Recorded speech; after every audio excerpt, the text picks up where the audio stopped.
Well, I got the weeding under control here.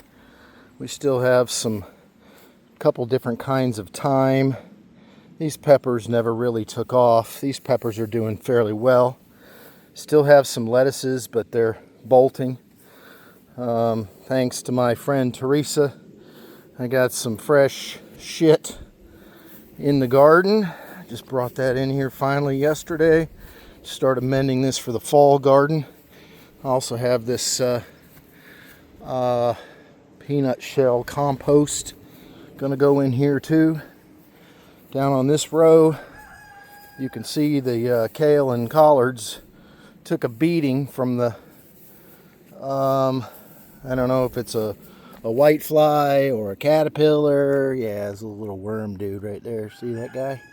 Yep, they're tearing it up. You know, you can take them in and wash them really good, and you can still eat them. All of these are same here. These are volunteer Matt's Wild Cherry tomato plants. This whole entire row, they came up again. That's because last year I whenever there was rotten fruit, I just dropped it on the ground, and I was letting the chickens run here thinking, oh, they're going to eat up all the seeds, and well, they didn't. But my tomatoes are over there, and they've done anything but stellar this year. So I was pretty grateful and glad that I left these grow to have all of these Matt's Wild Cherry. They make the best marinara on the planet. Got some raspberries here. That's a Leland cypress I started from a cutting. And then over here I've got a number of different varieties of tomatoes, including Matt's Wild Cherry, and you can see Matt's Wild Cherry is just prolific as could be. I have 3 varieties of raspberries back here that I potted up this spring and then neglected them, and they got dried out, so they're hurting pretty bad. But I have an early, a mid, and a late season, and you can see we got some raspberries going on, a few. I got to get those in the ground, and these raspberries here I've had for a number of years.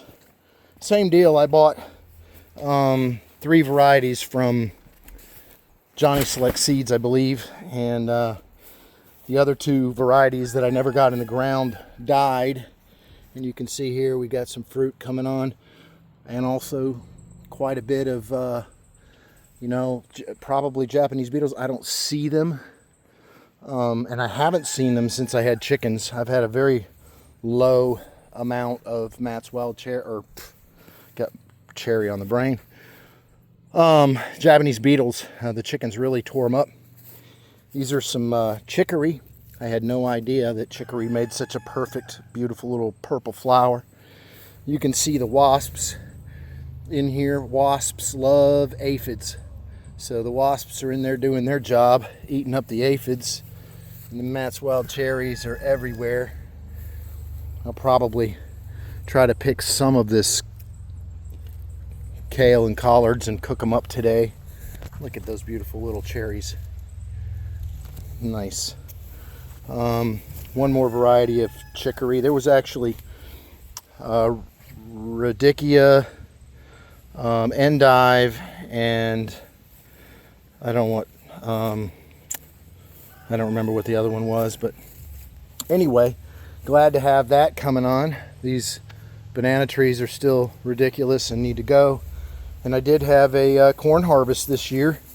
I had these 3, 6, 7, 8 or so corn stalks that came up, and I harvested like 5 or 6 ears off of them a couple weeks ago, and pollination was definitely an issue, and these have been sitting here on the stalk now, so they're drying out. But just to give you a look at what that looks like when you don't get good pollination, you don't get the top of the ear, the kernels don't develop, but you harvest them when you first start to see that silk turn brown on the top. And if you're going to plant them in rows, you really want corn planted in at least 3 rows.